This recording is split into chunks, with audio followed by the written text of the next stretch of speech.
Durante 15 anos, Maria das Dores fez a mesma oração. Todos os dias, antes do sol nascer, ajoelhada no chão de terra batida da pequena casa onde morava. Nunca pediu riqueza, nunca pediu conforto. Apenas repetia em voz baixa que Deus cuidasse da sua família. E por 15 anos, tudo o que ela recebeu em troca foi silêncio. Mas esse silêncio, que parecia vazio, carregava algo que ela só descobriria muito tempo depois. E é esse depois que vai fazer você olhar para a própria história com outros olhos. A história começou no início da década de 1960, em uma pequena cidade do interior de Minas Gerais, cercada de morros verdes, estrada de chão e cheiro de café passado em coador de pano.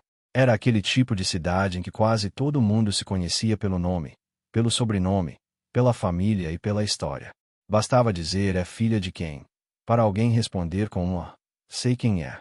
Maria era filha de lavradores. Cresceu no meio da roça, com pé no barro, mão rachada de tanto ajudar a mãe a lavar roupa no rio e o pai a capinar. Aprendeu a contar o tempo não pelo relógio, mas pelo canto do galo, pelo barulho do moinho, pela cor do céu. Desde menina, soube que a vida não ia ser fácil, mas acreditava numa coisa simples que a mãe repetia enquanto mexia o feijão na panela. Filha, quem trabalha, quem tem fé e quem não desiste, pode até apanhar da vida, mas não fica no chão para sempre. Casou cedo com Antônio, um homem simples que trabalhava como motorista de caminhão, levando carga de uma cidade a outra por estradas de terra que viravam lama quando chovia e poeira quando secava. Antônio era daqueles homens de poucas palavras, mas de muitos gestos. Não sabia dizer eu te amo bonito, mas chegava de viagem com um saquinho de doce de leite, um pedaço de pano florido, um sabonete cheiroso, e dizia trouxe isso aqui para você. Maria entendia. Eles não tinham muito, mas tinham o suficiente. Uma casa simples de madeira, levantada num terreno emprestado, 2 cômodos, um fogão a lenha que fumegava de manhã à noite, uma mesa pequena onde faziam as refeições, 2 cadeiras, uma cama de casal e um baú onde guardavam as roupas e os poucos documentos. Tinham, além disso, uma fé que Maria carregava como quem carrega algo essencial para continuar vivendo, como se fosse o ar que entra pelos pulmões, invisível, mas vital. Antônio passava dias fora, às vezes semanas. Dormia em beira de estrada, comia em restaurante de posto, voltava com o corpo quebrado, mas com os olhos cheios de história. Hoje quase atolei o caminhão. Hoje peguei chuva a viagem inteira. Hoje um colega evitou um acidente feio. E Maria ficava. Ficava cuidando da casa, cuidando das pequenas coisas, cuidando do que não aparece em foto, mas sustenta a vida. Lavar, cozinhar, arrumar, remendar, esperar e rezar. Todos os dias, antes de qualquer barulho da rua, antes mesmo do primeiro galo cantar, Maria acordava. Acendia o fogo com cuidado, colocava água para ferver, ajeitava a panela com o café, antes de mexer a colher, se ajoelhava no mesmo canto da sala, um pedaço mais liso do chão de terra, marcado pelo hábito, e fazia a mesma oração. Não era longa, não era teologicamente bonita, era simples, quase infantil. Meu Deus, cuida do meu marido na estrada. Não deixa o caminhão tombar, não deixa ninguém bater nele. Cuida dessa casinha tão pobre, mas que é tudo o que a gente tem. E cuida de mim, para eu aguentar o que vier. Os anos foram passando, e nada mudava, nem para melhor, nem para pior. Apenas o tempo seguia, silencioso, como uma roda que gira sempre no mesmo ritmo. Antônio continuava viajando, o caminhão continuava carregando carga, a casa continuava de pé, com um prego a mais aqui, uma telha improvisada ali. Não havia milagre, não havia surpresa, não havia grande reviravolta. Havia repetição. E, às vezes, é justamente essa repetição que mais cansa. Porque, quando a vida desaba, a gente chora, grita, sente. Mas quando a vida só fica parada, igual, sem sinal de mudança, o cansaço vira uma pedra constante nas costas. No fim da década de 1960, essa roda começou a render. Antônio passou a voltar das viagens diferente. O homem que sempre aguentou bem as longas jornadas começou a sentir o peso no corpo. Chegava mais curvado. Tirava a camisa suada, em vez de dizer tom inteiro. Tossia. Uma tosse seca, teimosa. Às vezes, no meio da noite, Maria acordava com o peito dele sacudindo ao lado, um chiado estranho que antes não existia. É só poeira da estrada. Ele dizia, quando ela perguntava, passando a mão no rosto para disfarçar o cansaço. Mas não parecia só poeira. A tosse veio acompanhada de falta de ar. Sobe o morrinho. Cansa. Carrega um saco mais pesado. Cansa. Dorme mal na boleia. Acorda pior.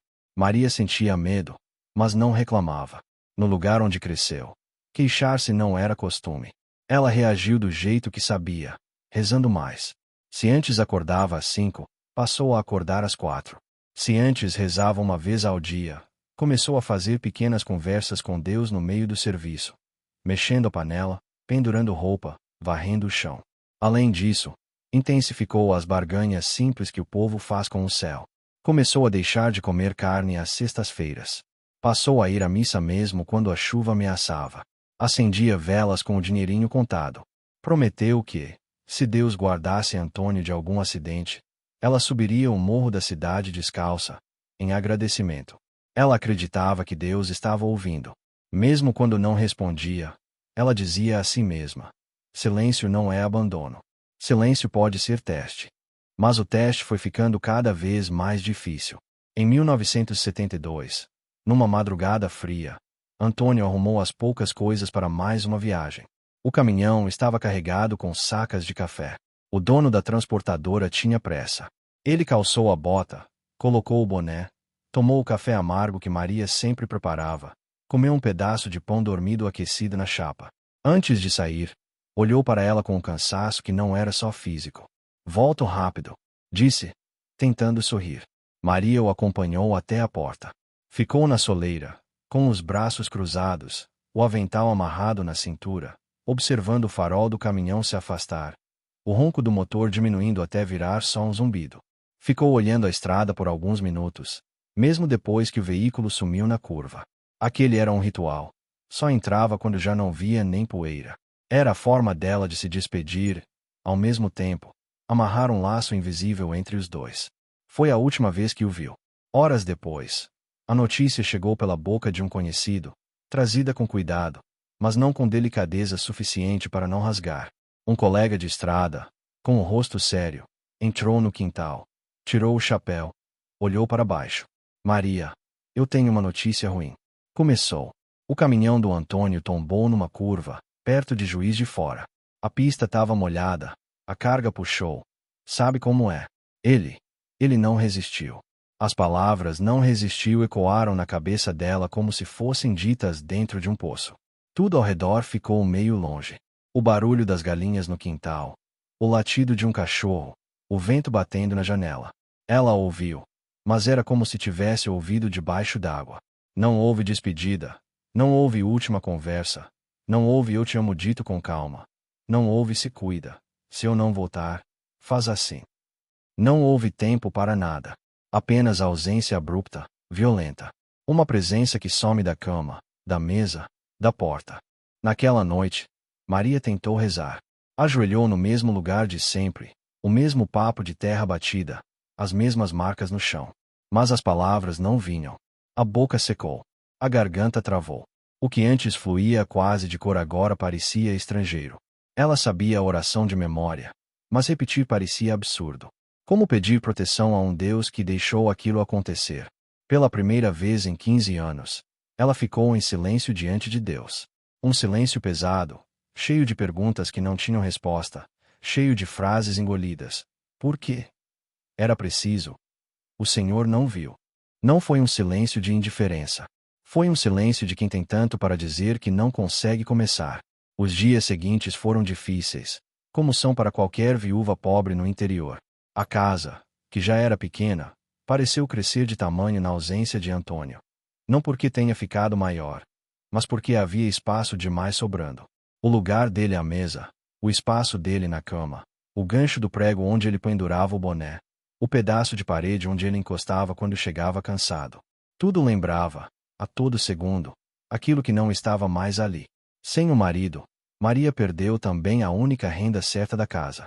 O pouco dinheiro guardado, fruto de viagens anteriores, acabou rápido. Remédio, comida, pequenas dívidas no armazém. As contas se acumularam. A luz atrasou. A água atrasou. O telhado, que há tempos pedia conserto, começou a ceder de vez. Quando chovia, a água encontrava frestas, gotejava no meio da sala, encharcava o colchão se ela não colocasse bacia embaixo. O fogão a lenha, companheiro fiel das manhãs, ruiu uma tarde, depois de anos aguentando calor, panela pesada e lenha mal cortada. Maria olhou para os tijolos quebrados com um misto de desalento e resignação. Começou a vender o pouco que tinha. Primeiro alguns utensílios que julgava menos necessários, uma panelinha extra, um prato, uma toalha. Depois, móveis que guardavam memória, mas que agora só ocupavam espaço e não traziam resposta. Uma cadeira, a mesinha lateral improvável. Cada objeto que saía da casa parecia levar junto um pedaço da vida que ela conhecia. Era como se a casa, aos poucos, fosse se esvaziando de tudo, menos da dor. A mesa pequena onde ela e Antônio comiam, e que tantas vezes experimentou silêncio confortável e outros tantos silêncios pesados, ficou vazia. O guarda-roupa, que nunca teve muita roupa, ficou quase nu. O espelho rachado na parede, que antes refletia dois, passou a refletir uma mulher cada vez mais magra, com olheiras mais fundas e um olhar que alternava entre resistência e exaustão. Aos poucos, a fé que sempre sustentara Maria começou a enfraquecer.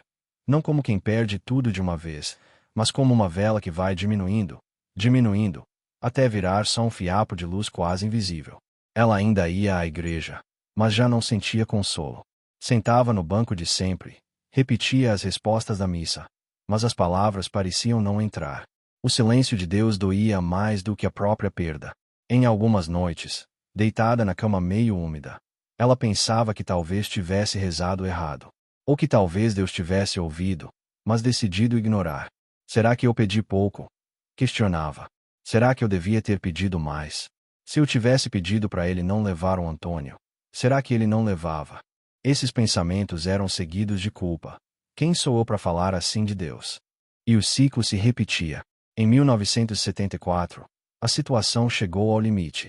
O dono do terreno onde a casa estava construída, um homem de meia idade, bem vestido, dono de outras propriedades, que até então vinha sendo compreensivo com os atrasos, chamou Maria para conversar. Sentaram num banco no quintal. Ele pigarreou.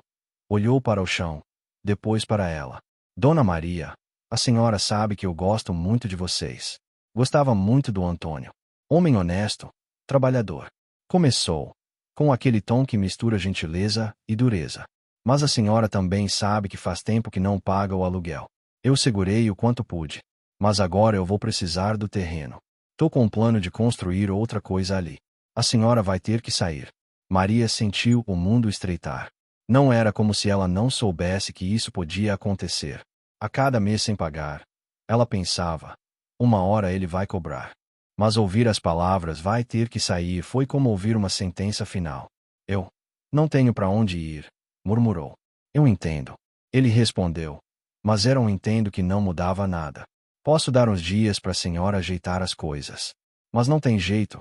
Não. O terreno é meu. A senhora sabe. Ela sabia. Sabia pelo menos no papel. Até aquele momento, essa ideia de é meu, é dele sempre tinha sido uma coisa distante, abstrata. A casa, para ela, era a casa onde morava com o marido. Nunca pensou em documento, em registro, em direito formal. Agora, isso vinha bater à porta como mais uma conta atrasada. Naquela noite, sentada no chão, cercada por caixas, sacos e o pouco que restava, a panela da mãe, o baú com as roupas, o colchão, o terço que ela já nem usava, Maria chorou como nunca. Não havia ninguém ali para consolar. Os vizinhos já tinham dado a ajuda que podiam. As amizades, embora verdadeiras, também tinham limites. E ela sabia que, por mais que as pessoas sentissem dó, cada um tinha sua própria luta. Não fez promessa. Não pediu milagre. Não tentou negociar com Deus uma troca. Se o Senhor deixar eu ficar aqui, eu faço isso ou aquilo. Apenas disse que estava cansada. O Senhor sabe quantas vezes eu me ajoelhei aqui, né? O Senhor sabe que eu pedi pouca coisa, que eu nunca fui de exigir nada. Eu só queria que o Senhor cuidasse da minha família. Hoje não tem mais meu marido, não tem mais minha casa. Eu tô cansada, meu Deus. Cansada de falar, e não ouvir nada. Cansada de esperar uma coisa que parece que não vai vir. Foi um desabafo nu. Sem discurso bonito, sem filtro religioso. Era o coração dela falando com quem um dia ela acreditou que a ouvia, mas que naquele momento lhe parecia longe. Não havia blasfêmia nas palavras. Havia dor crua. Dias depois, com a ajuda de uma conhecida, ela carregou as poucas coisas que restavam para outra casa, em outro bairro, do outro lado da cidade. Uma casa emprestada. Um cômodo nos fundos. Um lugar pequeno, apertado, onde ela se sentia um peso, por mais que a dona dissesse: imagina, fica à vontade, aqui é sua casa também. Pela primeira vez, Maria parou de rezar. Não foi uma decisão teatral, daquelas de levantar o punho para o céu e dizer não falo mais com o Senhor. Foi um desligar gradual. Um dia ela pulou a oração da manhã porque estava atrasada para um serviço. No outro, porque acordou cansada. Em pouco tempo, percebeu que fazia dias, semanas, que não se ajoelhava daquele jeito antigo. E, quando pensava em voltar, algo doía.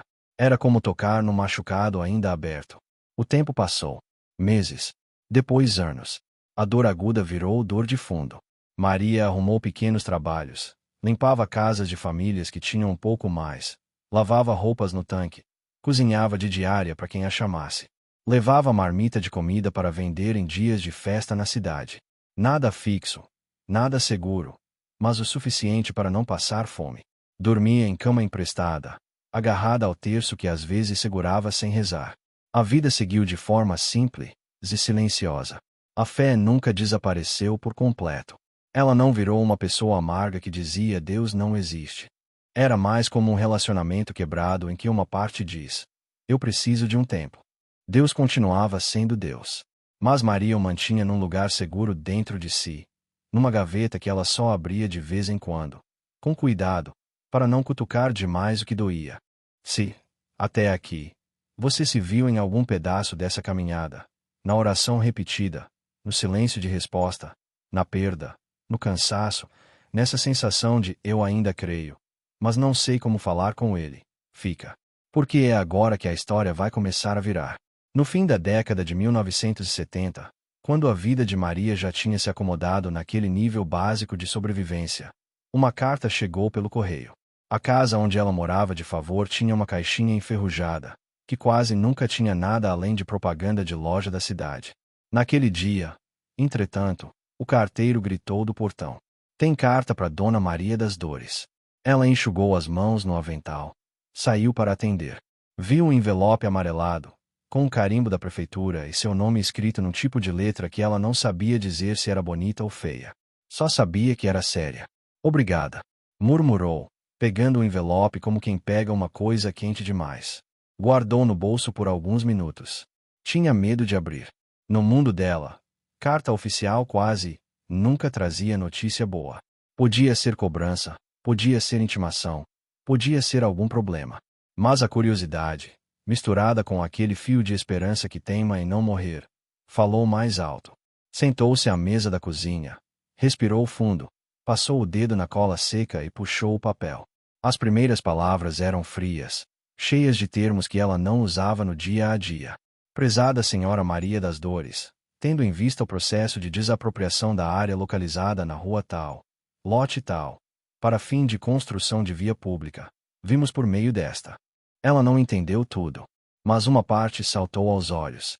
Área onde ficava a casa, terreno, indenização. Proprietária. Proprietária. A palavra parecia pertencente a outro mundo. Ela, que nos últimos anos tinha sido favorecida na casa dos outros, de favor, sem nada no nome, agora lia seu nome associado à proprietária. Sem muita esperança, mas com uma inquietação diferente, ela procurou ajuda. Levou a carta à dona da casa, em que morava. O que isso quer dizer? Perguntou, mostrando o papel. A mulher leu. Franziu a testa. Pelo que entendi, é sobre o terreno onde era sua casa antiga. Vão fazer uma estrada lá. Estão chamando quem tiver documento, porque vão pagar uma indenização. Documento? Maria repetiu, incrédula. Eu nunca tive nada no meu nome. Aquela casa era do dono do terreno. Eu só morava. A dona da casa pensou um pouco. Vai na prefeitura. Leva essa carta. Pergunta. Não custa nada. Depois de tantos anos de cansaço, de tantas portas meio abertas que se fechavam, Maria quase não foi. Pensou em deixar pra lá. Deve ser engano. Vão falar que foi erro. Vão pedir desculpa e pronto. Mas, na manhã seguinte, acordou com uma sensação estranha, um impulso diferente. Vai. Algo parecia sussurrar por dentro. Vai só ver. Foi. Entrou na prefeitura pela primeira vez na vida. Sentiu-se pequena diante das paredes altas, dos guichês, das pessoas com pasta na mão, dos carimbos. Esperou na fila, segurando a carta dobrada. Pois não? Perguntou o funcionário, um homem de óculos, atrás de uma mesa cheia de papéis. Eu recebi isso aqui. Ela disse, estendendo o envelope. Fala de um terreno, de uma casa antiga. Mas acho que tem algum engano. Eu nunca tive terreno. Eu morava de aluguel. Ele pegou a carta, leu, puxou uma pasta, consultou um livro de registros, passou o dedo por nomes, números. Enquanto ele procurava, o coração de Maria parecia bater na boca. Seu nome completo. Ele perguntou. Maria das Dores Silva. Ele conferiu. Aqui diz que, desde 1970, o terreno do lote tal, na rua tal, está registrado no seu nome. Sim. Seu marido, Antônio, regularizou isso em cartório e passou a posse para a senhora. Ela arregalou os olhos. Como assim? Moço, meu marido nunca me falou isso. Ele sempre dizia que a casa era do dono do terreno. No papel, não é o que está aqui. O funcionário respondeu, apontando para o registro. Olha aqui. Seção de direitos de posse. De Antônio para sua esposa, Maria das Dores. Ela olhou os rabiscos de assinatura, o nome de Antônio escrito de forma torta, como ele sempre escrevia. De repente, várias cenas soltas ganharam sentido. Lembrou de uma tarde em que ele chegou mais sério, dizendo que precisava resolver umas coisas no cartório. Lembrou de tê-lo visto, uma vez, mexendo em papéis no baú, e de ele ter dito isso aqui é coisa para resolver depois. O depois nunca tinha chegado para eles conversarem a respeito.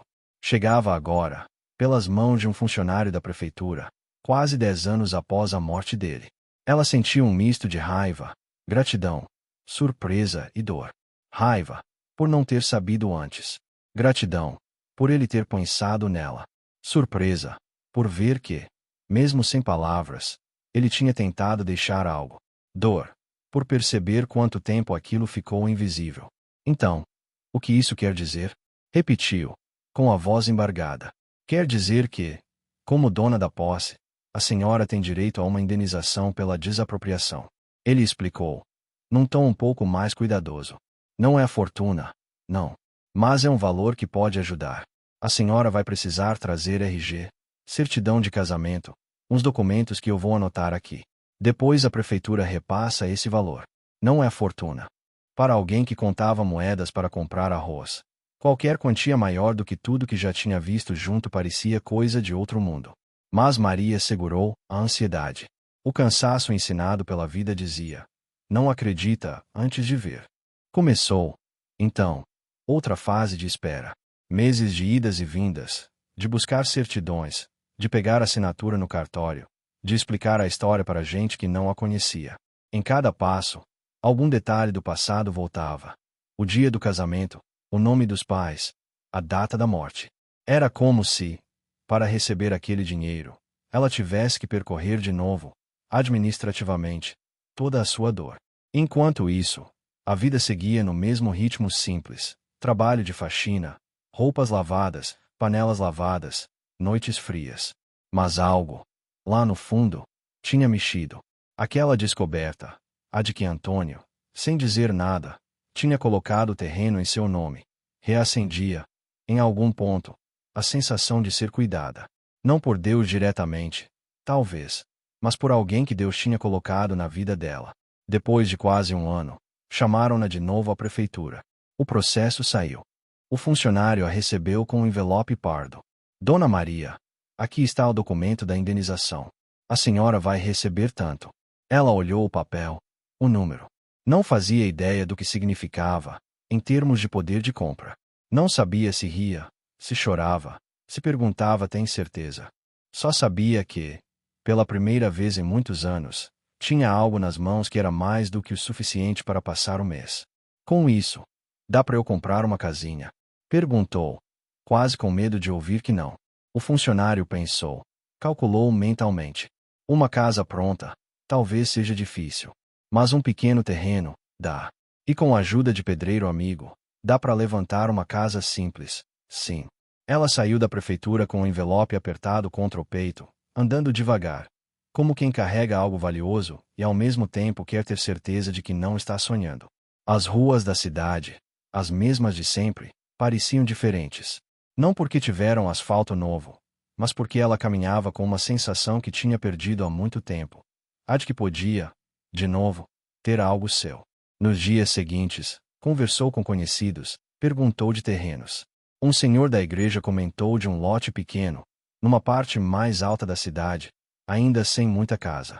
Um lugar afastado, mas tranquilo, com vista para um pedaço do vale. Quando ela foi ver, o coração soube antes da cabeça. O terreno era estreito, comprido, com mato baixo, algumas pedras, um pedaço de cerca improvisada. No fundo, um pé de manga miúdo, que ainda não dava fruto. Do alto, dava para ver o telhado de parte da cidade, as fumacinhas saindo das chaminés de manhã cedo, o sino da igreja, ao longe. É aqui. Ela disse, quase sem hesitar. Fez a compra, com a ajuda do mesmo funcionário da prefeitura que a orientou para não ser enganada. Tudo no seu nome. Viu? Dona Maria. Ele garantia. Desta vez, ela fez questão de ler o próprio nome no papel, de ouvir em voz alta. Proprietária. Com parte do dinheiro, comprou o material básico para construir uma casa. Não dava para contratar construtora, nem fazer planta bonita. Arrumou um pedreiro conhecido, daqueles que sabem levantar casa com pouco. Combinou de pagar parte em dinheiro, parte em diária de comida. Ela cozinhava para os trabalhadores, levava café, ajudava no que conseguia. Os primeiros tijolos levantados foram um choque. Depois de anos morando em casa emprestada, ver uma parede subir sabendo que aquela parede não seria de outro, mas sua, era uma espécie de milagre concreto. Em cada batida de tijolo com cimento, ela ouvia, lá no fundo: você não ficou no chão para sempre. Claro que não foi fácil. A obra parou 2 vezes por falta de material. Uma chuva forte derrubou uma parede recém-levantada. Um ajudante machucou o pé, atrasando o cronograma. Cada solução vinha com um novo desafio, como se alguém lá em cima dissesse: eu estou te ajudando, mas você continua treinando a perseverança, filha. Ela aguentou. Não porque tivesse virado alguém invencível, mas porque, depois de ter atravessado coisa pior, levantar uma parede a mais ou a menos já não parecia o maior problema do mundo. Alguns meses depois, a casa ficou pronta. Era pequena, um cômodo na frente que funcionava como sala e cozinha, um quarto nos fundos, um banheiro simples. O chão ainda era de cimento batido, sem piso. Não tinha cerca bonita, nem pintura, mas era firme. Não tinha goteira, tinha porta que fechava, janela por onde o sol entrava de manhã. No dia em que levou o colchão e a panela para a casa nova, Maria não fez questão de mudar tudo de uma vez. Levou o essencial, devagar, como quem entra num lugar sagrado sem querer fazer barulho. Colocou a cama no canto, a mesa perto da janela, a panela no fogão novo. Desta vez, um fogão de 2 bocas, a gás, comprado numa promoção. Antes de trazer qualquer imagem, qualquer quadro, qualquer coisa que lembrasse religião, ela fez algo que não planejou, mas que saiu.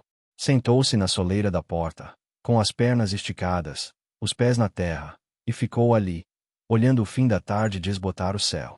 O vento leve batia, trazendo cheiro de terra e de comida de vizinho. Foi sentada ali, na porta dessa nova casa, numa tarde silenciosa, que Maria entendeu algo que nunca tinha conseguido enxergar. Não veio como uma frase pronta. Veio como lembrança. Lembrou da menina que se ajoelhava na cozinha dos pais, repetindo as orações da mãe. Lembrou da jovem que se casou com Antônio, cheia de planos simples. Lembrou de cada manhã em que rezou no chão de terra da casa de madeira, pedindo que Deus cuidasse da família. Lembrou do dia em que recebeu a notícia do acidente. Lembrou da noite em que tentou rezar e não conseguiu. Lembrou de cada goteira, de cada móvel vendido, de cada humilhação. Lembrou da conversa com o dono do terreno, da saída dolorosa, da sensação de estar perdendo não só a casa, mas a identidade. Se não tivesse perdido tudo, nunca teria saído. Teria ficado ali, naquela casa frágil, sempre com medo do próximo mês, acreditando que aquele era o destino final. Nunca teria ido morar de favor. Nunca teria recebido a carta. Nunca teria ido à prefeitura. Nunca teria descoberto o que Antônio tinha feito por ela em silêncio. Nunca teria tido coragem de comprar um terreno próprio, num lugar mais seguro, com casa realmente dela. Perdeu um marido. Perdeu uma casa. Perdeu a oração de 15 anos do jeito que conhecia. Mas, sem perceber, ganhou um caminho que a levou a algo que, não fosse a perda, ela jamais teria. A perda não foi o fim. Foi o caminho. A dor não diminuiu só porque ela entendeu isso. O luto por Antônio continuava lá. A saudade do barulho do caminhão na esquina, do jeito dele entrar pela porta, do cheguei murmurando. Ainda doía. Mas, pela primeira vez, ela viu que não tinha caminhado em círculo. Tinha andado em linha torta, mas linha.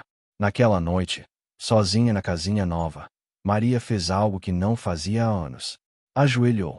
O chão era de cimento frio, não mais de terra. Os joelhos, mais gastos, reclamaram. As mãos não sabiam direito se juntavam do jeito antigo ou de outro jeito. Mas ela se ajoelhou, no mesmo gesto simples de tantos anos atrás. Não pediu nada. Eu vim agradecer, disse, num sussurro que encheu o pequeno quarto. Agradeceu por Antônio, pelo amor que dividiram, pelo cuidado silencioso que ele teve ao colocar o terreno no nome dela. Agradeceu pelas pessoas que a acolheram quando ficou sem casa. Agradeceu pelo funcionário da prefeitura que a tratou com respeito. Agradeceu pela coragem de ter ido até lá e não ter jogado a carta fora. Agradeceu por cada queda e por cada força que recebeu para levantar. Agradeceu, inclusive, pelos 15 anos de oração aparentemente sem resposta. Porque, olhando agora, via que muitas das respostas tinham vindo em forma de proteção. O acidente podia ter sido antes, ela podia ter ficado sem nenhum direito, podia ter acontecido algo ainda pior na estrada. Tanta coisa que não aconteceu também é resposta, ainda que silenciosa. E, pela primeira vez em muitos anos, o silêncio já não doía mais. Era outro tipo de silêncio. Não o silêncio frio de quem virou o rosto, mas o silêncio cheio de presença de quem ela agora via. Nunca tinha ido embora. Tinha escolhido falar menos e agir mais. Às vezes, em cartório. Às vezes, em coração de marido. Às vezes, na coragem de uma viúva cansada que resolve ir atrás de um direito que nem sabia que tinha. Se essa história chegou até você, e você sente que está exatamente na fase do perder a casa, perder o controle, perder a vontade de rezar, guarda o que a história de Maria das Dores entrega no final. Nem sempre Deus responde na mesma linguagem que você usa. Você pede com palavras. Ele responde com caminhos. Você pede, não deixe eu perder isso. E ele deixa. Porque, lá na frente, sabe que, se você não perder, não vai se mexer. Não significa que a dor foi justa. Não significa que ela merecia passar pelo que passou. Significa que, mesmo no meio desse mundo quebrado, onde caminhões tombam, telhados caem e donos de terreno cobram, existe um fio sendo tecido, um sentido que, às vezes, só aparece quando você olha de longe. E, talvez, hoje seja o dia de você não prometer nada, não negociar nada, não cobrar nada. Talvez seja só o dia de dizer: eu tô cansado, Deus. Mas, se ainda tiver algum papel esquecido com meu nome, algum cuidado que eu não vi, me ajuda a enxergar quando chegar. E, até lá, só não me deixa desistir de mim. Um dia, quem sabe, você também sente vontade de se ajoelhar de novo. Não para pedir que a vida seja sem dor, mas para agradecer por ainda estar de pé depois de tanta coisa. E, nesse dia, o silêncio não vai mais ser o mesmo.